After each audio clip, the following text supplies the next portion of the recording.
This video is sponsored by Classic Football Shirts, the best place to get your classic and vintage football shirts. To get cheap retro Palace shirts, click the link in the description below.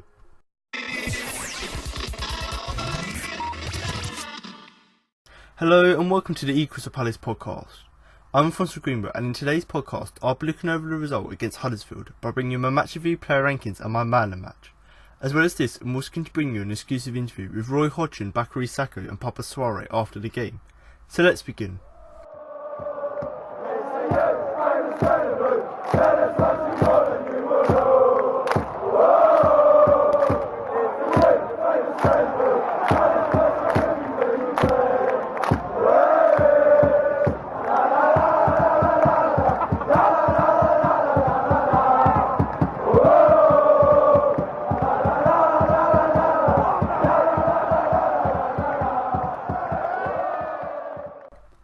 Roy Hodgson celebrated his first win as Eagles manager, as Bakary Sako's goal was enough to beat Huddersfield Town and allow Palace to advance to the fourth round of the Carabao Cup.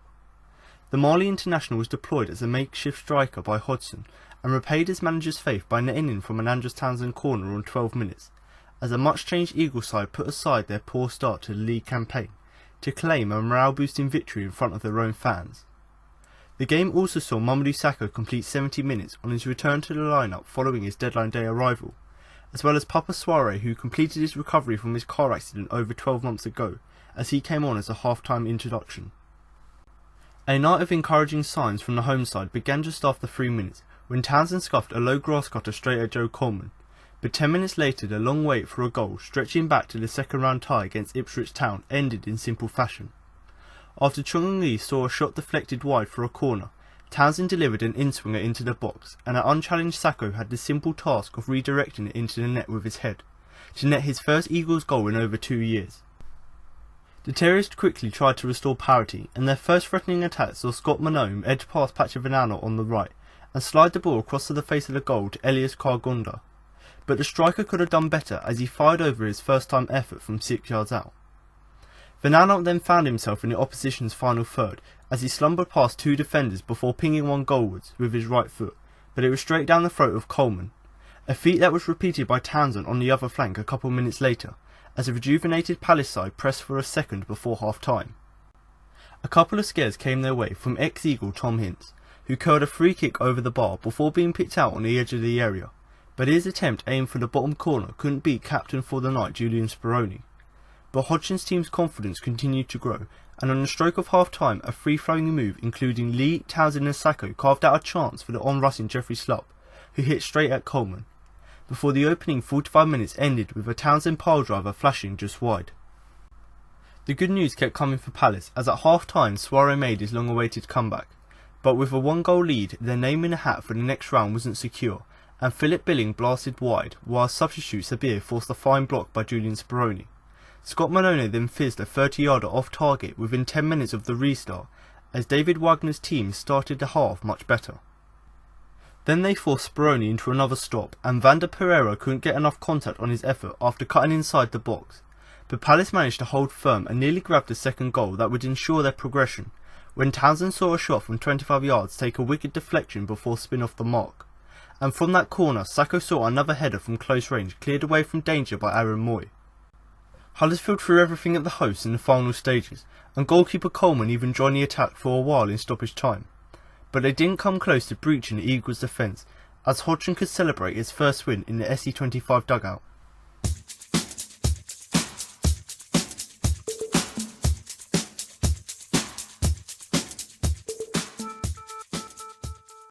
Crystal Palace are through to the fourth round of the Carabao Cup after a 1-0 win against Huddersfield Town at Selhurst Park on Tuesday night.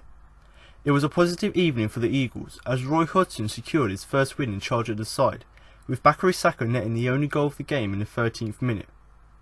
Huddersfield pressed in the second half, but Palace held firm to record a morale-boosting win and a clean sheet to boot. So what do we learn from the game at Selhurst Park? Here are 5 things. Number 1. The wait is over. Coming into the game without a goal in 3 games, and having not scored in any of their 5 Premier League games so far this season, the Eagles were looking for a morale boost. And despite starting without a recognised striker, they got just that, with Bakary Sako heading the hosts in front after just 13 minutes from an Andros Townsend corner. Number 2. It's like he'd never been away. It was a welcome return to the Palace side for former Liverpool defender Mamadou Sakho, and the Frenchman looked solid at the heart of the defence, as he did so during his loan spell last season. He didn't show any signs of rustiness as he slotted straight back into the back four, and he looked like he'd never been away, offering a calm presence and assurance to those around him. Number 3. He's back. Palace played without a recognised striker, but Sakho fulfilled the role of the most advanced player superbly, with some superb flicks and touches to excite the crowd. He notched the only goal of the game and grew in confidence as a result, although he did fade in the second half. But the former Wolves man, who's had a torrid time with injuries in recent times, did enough to suggest that he could be an alternative option for Roy Hodgson up front. Number 4. Stand up for Suarez. It is the feel-good story about Palace this season, as Papa Suarez made his return to the side after a year out due to the injury sustained in a horror car crash. He came on at half-time to the standing ovation from the Palace fans, whilst his entrance was also applauded by the Huddersfield fans too. He did alright too, making a couple of vital challenges at the back as the Terriers pressed for an equaliser. And number 5, the midfield conundrum. Roy Hodgson said that this was a chance to see a few different players, and he can't help but be impressed by the display of Riedewald in the middle of the park. He offered some protection to the defence alongside Luka and Riedewald, and showed his ability on the ball too with some tidy exchanges with players around him. He will certainly have provided food for thought for Hodgson.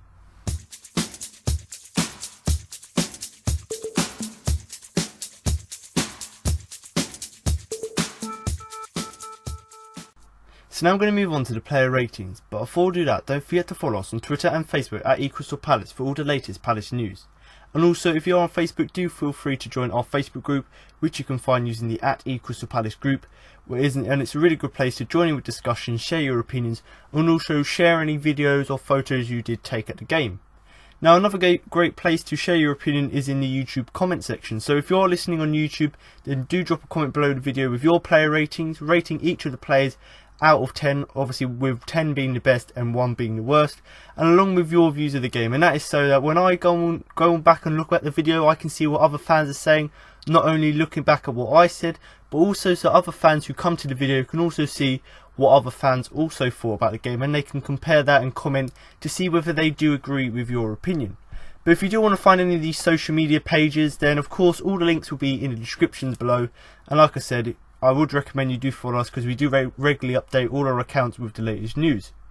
Now, as this is a cup game, I'm not really going to give you my full player ratings, as to be honest, not everyone is interested in the cup. So instead of, going into full detail about every player's performance, all I'm going to do is just give you a small summary of each of the players, and that's just to give you an idea of how they performed. And like I've said in previous podcasts when I've reviewed cup games, this is purely because A, people are not really interested in the cup, and B, probably because most people prioritise the league. And maybe you could say a C is the fact that it's not really our priority, so it's not really that important. And to be honest, I'm sort of in the bracket that actually is even a D. I'm in the D bracket where saying I actually quite like cup games. It gives us a chance to go on a cup run, face a few different teams, and in the next round of the cup it's going to be a really good game. So hopefully I'm one of these D section guys where I actually like to have a little bit of a cup run, because not only does it give the chance to play against the team a chance to play against lower league opposition or maybe Premier League opposition, but also gives a chance for the fringe players, like we saw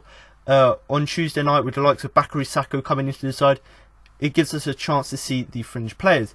But enough of that, I'm now going to move on to my player ratings, starting in goal with the captain Julian Speroni, who I'm going to give a 7. Didn't put a foot wrong all game. Had a quiet first half other than a few back passes, and coped with them no problems. Held a low inch drive well on the stroke of half time. Did well to palm away a shot in the second half at his near post, as Town looked to break on and equalise through Sabir. Right back Martin Kelly, who I am going to give a 6. Back at right back and looked like he was told not to venture over the halfway line. Kept things solid for the first 45 minutes and limited Town's attacks down the side. Gave away possession a few times in the second half, but did okay. Centre back James Tompkins, who I am going to give a 7. Didn't really put a foot wrong, but wasn't given too much to worry about from a quiet Huddersfield attack in the first half. Stretched a bit in the second half, but still dealt with most things that came his way and swept up. Centre back Mamadou Sakho, who I am going to give a 9. The best player out there in the first half, winning everything in the air and playing it about at the back with supreme confidence. The team looks more self-assured just from having him there. Booked in the second half and taken off shortly afterwards with about 20 minutes left. Easily Palace's best player out there. His return to league football can't come quick enough. Left back Pachavillano, who I am going to give a 7. Lowry passed him too easily at one point, but got back well to cover a Huddersfield break, and looked to add more attacking help down the left whenever possible. Played further forward in the second half, and seemed to be enjoying having so much space to run into. Couldn't quite get that final ball though. Defensive midfield Luka who I am going to give a 7. Back in the team and back amongst the action with his customary handful of tackles and blocks in defensive midfield. Booked for a foul just after the break as Huddersfield looked to get in behind. Defensive midfielder Bakary Sako, who I am going to give a 7. His first start in midfield for Palace and alongside Luka looked assured, but was a bit weak in the tackle at times. There is the potential for a decent midfield partnership blossoming there. Taken off for Kabay for the final few minutes. Right wing Andros Townsend, who I am going to give a 6. On the ball a lot over on the right hand side, but did not have many chances to wrap his left peg around it. Tried to beat his man for pace in the second half though, but didn't have the legs to get around him. Attacking midfield Chung Lee, who I am going to give a 6. The only real negative from this game. A busy performance from the South Korean, who's looking to make up for that horror effort at Burnley last Sunday. You cannot fault his effort, but the final ball was often still wanting, and he got muscled off the ball far too often. Left wing Jeffrey Slop, who I am going to give a 6. A much better performance from Saturday, playing a bit further up the pitch. Taken off at the break for Papa Soiree. Striker Bakary Sako, who I am going to give a 6. Sakho had played the target man role perfectly, held it up, brought teammates into play and nodded in the only goal of the game. Put in one delicious cross into the 6-yard box in the second half that Lee should have grabbed onto. Potentially his best ever game in a Palace shirt. Maybe Palace didn't need a backup striker in the transfer window after all. Now to move on to the subs. Papa Soiree, who I am going to give a 7. Finally back in a Palace shirt, brought on at half time for Jeffrey Slop. Looked tidy and put in 2 great blocks in the 6-yard box as Town pressed for an equaliser in the second half. Damien Delaney a 6. A late replacement for Sakho at centre back. Yohan Kabay a 6. Brought on for Bakary Riedewald in central midfield for the final few minutes.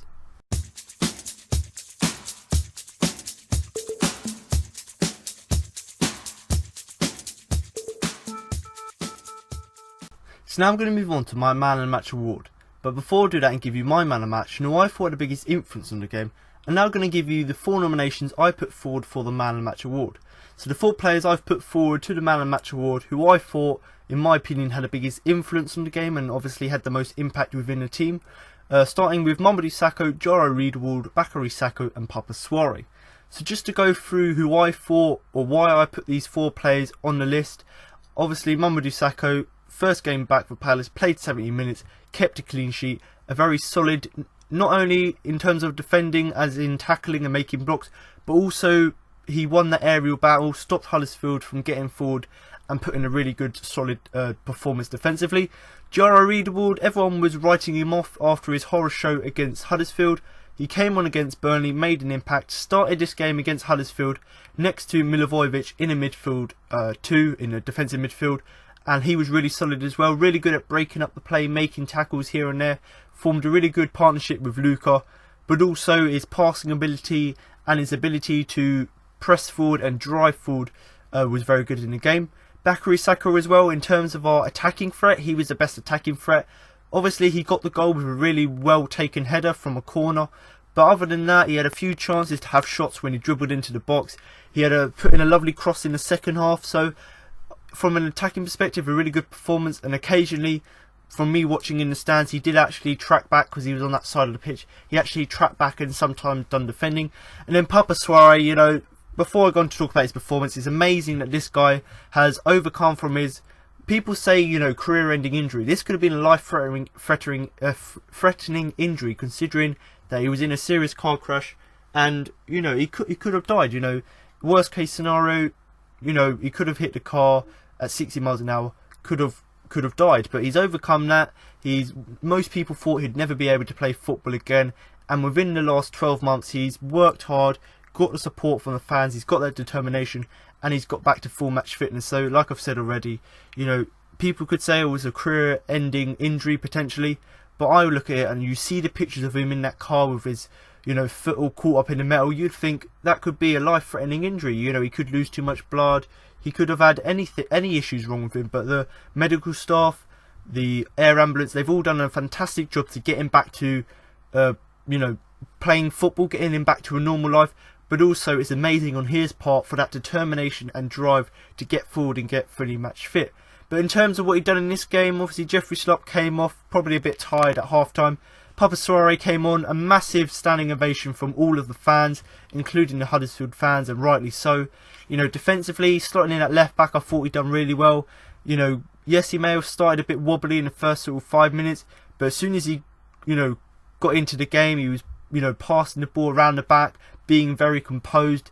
And in terms of stopping Huddersfield attacks, there was a good chance from Huddersfield on 2 occasions where Papa Souaré was able to cover for the defence and make a tackle. So considering he hasn't played in over 12 months, he's played a few games here and there for the under-23 side, but considering he hasn't really played that much first team football, the fact that he can come on the pitch, still slot in really well as if he had started the game, and the fact that he can make these 2 blocks is really amazing.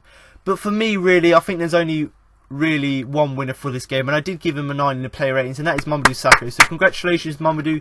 You've won the first Man of the Match award that you'll probably get this season. You'll probably get a few more, but that's the first one you've won. But the reason I've given it to him is we haven't kept a clean sheet all season, so we've kept our first clean sheet. He was really solid at the back, not only making tackles and blocks, but aerially as well. But also the fact that he had that leadership skills and he was able to command the side, that was also really amazing as well. So Mamadou Sakho, you win my Man of the Match award for the game against Huddersfield. But you know, mentions must go to Riedewald, Sakho and Souaré, because in terms of Souaré and Riedewald's defensive contribution, that was very good. And in terms of Sakho's goal, which is really important, the first goal we've scored in 3 games, and the fact that he obviously had that influence from an attacking perspective as well, was really good as well. But do comment below in the YouTube comment sections or contact us on Twitter at eCrystalPalace to share your opinions and your views on who you thought the best player was. So now you've heard my match report, player ratings and man of match. That concludes this week's podcast. Now I've got an exclusive interview with Roy Hodgson, Bakary Sako and Papa Souaré following the game. Bakary, congratulations on your goal tonight. Did you enjoy playing up front? Yeah, a little bit. I think we played really well tonight, and that was a good night for me to play up front. Have you played up front? Did you play up front quite a lot at Wolves? Not really, but here when I first joined the club, I played a few times up front. That's not my position, but sometimes I can still do the job. And you said a great team performance. It seemed like the team had quite a lot of confidence in the first half. Yeah. We enjoyed playing together. We are trying to turn the things around, and I think we showed a lot of confidence, and we played some great stuff tonight. I've seen you've already put your vote in for Papa Souaré as man of the match on social media. It was a good moment, wasn't it? Yeah, I'm really happy for him. He nearly stopped his career, and now he's back playing, he's fit, and we are really, really, really happy to see him back.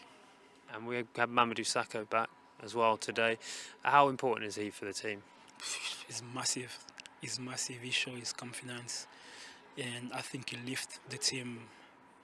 Like especially going forward, he's good finding the pass, reading the other team play. So he will be really important for us. Pap, congratulations, back in the first team. How did it feel running on the pitch then at the start of the second half? Yeah, it feels great. But I'm very, very happy to be on the pitch today. So I'm very happy as well for the win, for the first win in the season. And I'm very, very happy as well for the fan, and all the credit is for them as well, because they keep supporting us, they keep supporting me as well. So I'm very happy to be on the pitch today, yeah. And you pleased for Bakary Sako getting the goal, playing up front today?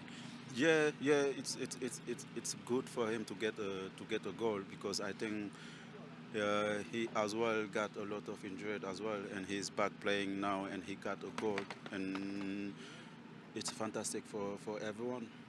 I guess for you now, you've played 90 minutes for the under-23s already, so you're fully match fit, aren't you?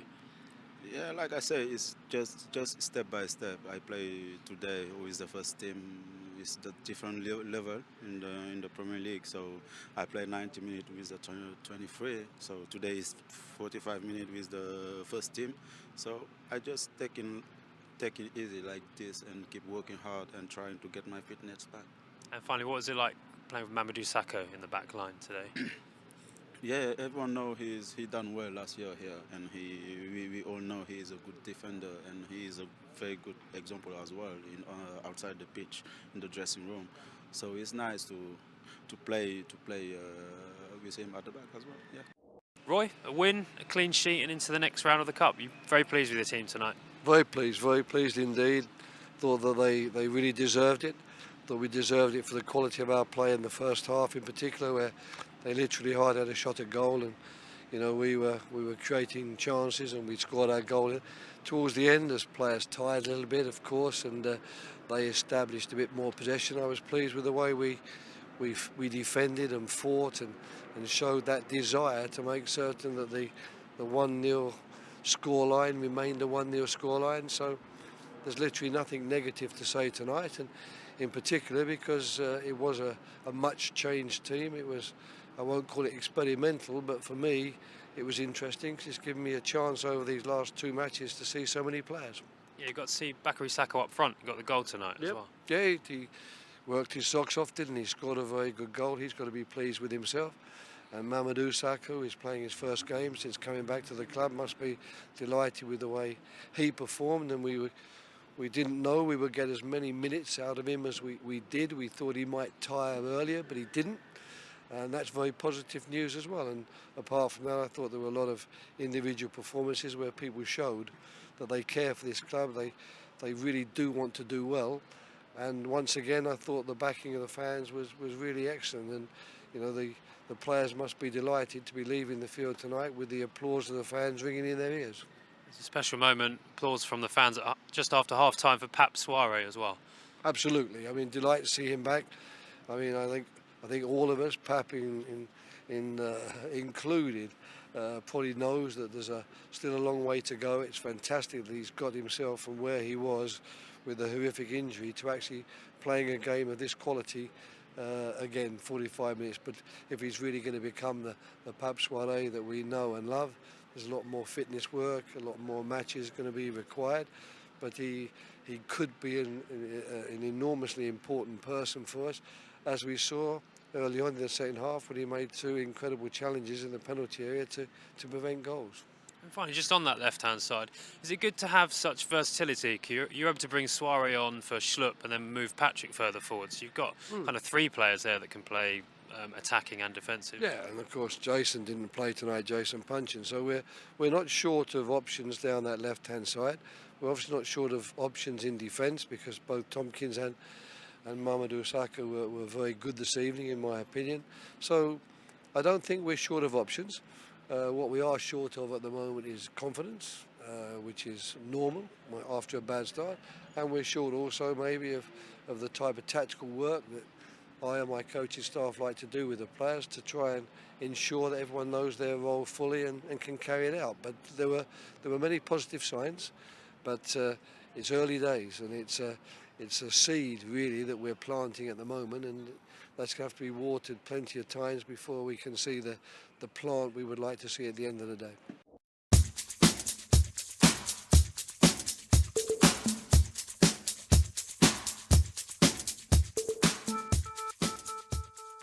So there you have it. Now you've heard what Roy Hodgson, Bakary Sako and Papa Soiree had to say after the game. That concludes this week's podcast for the game against Huddersfield Town. But make sure to come back next week for my post-match review of the game against Man City. So thanks for listening, and remember to up the Palace!